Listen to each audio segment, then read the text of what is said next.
शिरडी के साईं बाबा एक चमत्कारिक संत हैं। उनकी समाधि पर जो भी गया झोली भरकर ही लौटा है। उनका जन्म और उनकी जाति एक रहस्य है।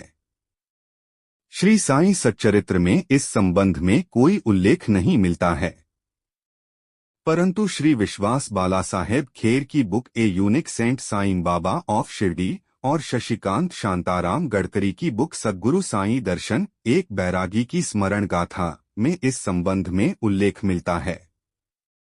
महाराष्ट्र के परभणी जिले के पाथरी गांव में साईं बाबा का जन्म सितंबर के 27 से 28 1830 को हुआ था।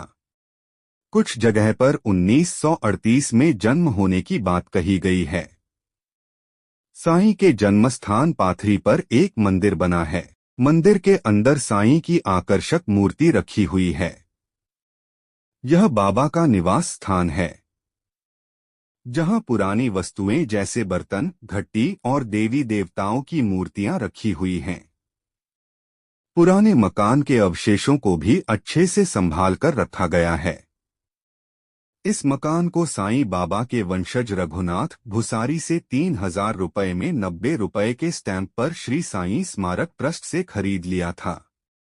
साईं बाबा के पिता का नाम परशुराम भुसारी और माता का नाम अनुसूया था, जिन्हें गोविंद भाऊ और देवकी अम्मा भी कहा जाता था।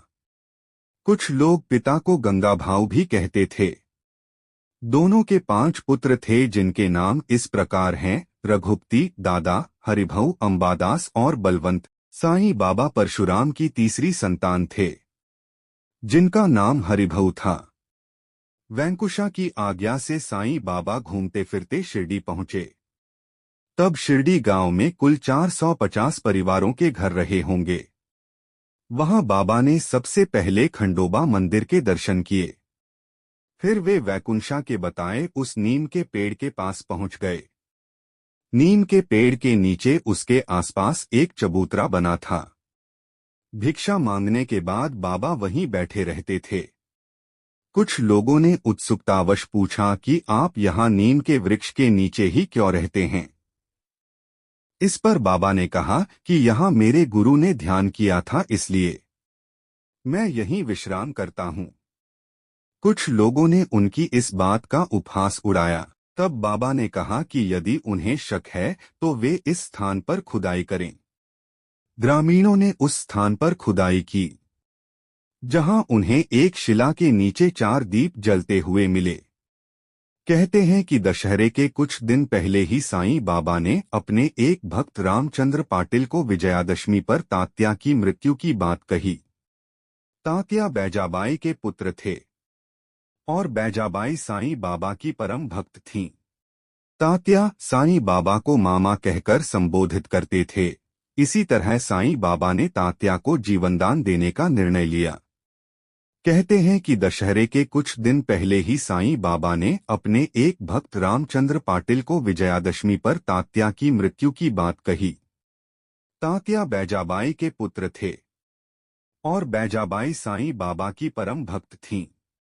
तात्या साईं बाबा को मामा कहकर संबोधित करते थे। इसी तरह साईं बाबा ने तात्या को जीवनदान देने का निर्णय लिया। साईं बाबा ने शिरडी में 15 अक्टूबर दशहरे के दिन 1918 में समाधि ले ली थी। 27 सितंबर 1918 को साईं बाबा के शरीर का तापमान बढ़ने लगा। उन्होंने अन्नजल सब कुछ त्याग दिया। बाबा के समाधिस्थ होने के कुछ दिन पहले तात्या की तबीयत इतनी बिगड़ी कि जिंदा रहना मुमकिन नहीं लग रहा था, लेकिन उसकी जगह साईं बाबा 15 अक्टूबर 1918 को अपने नश्वर शरीर का त्याग कर ब्रह्मलीन हो गए। उस दिन विजयादशमी दशहरा का दिन था।